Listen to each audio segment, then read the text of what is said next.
পাচ্ছি এখানে বিপুল পরিমাণের মানুষজন একজনকে মারছে, তাকে মারার একটাই কারণ সে মোবাইল চুরি করেছে।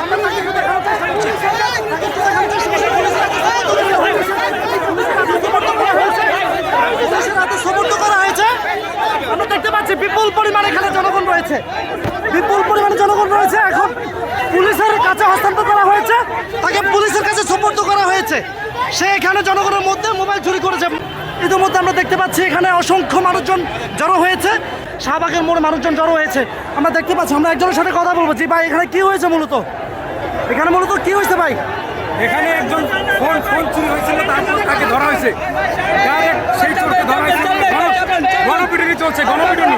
আচ্ছা আচ্ছা, যে আমরা যেমনটি শুনছিলাম যে এখানে একজন মোবাইল চোরকে ধরা হয়েছে এবং এখানে গণপিটুনি দিয়ে তাকে আসলে পুলিশের হাতে সোপর্দ করা হয়েছে।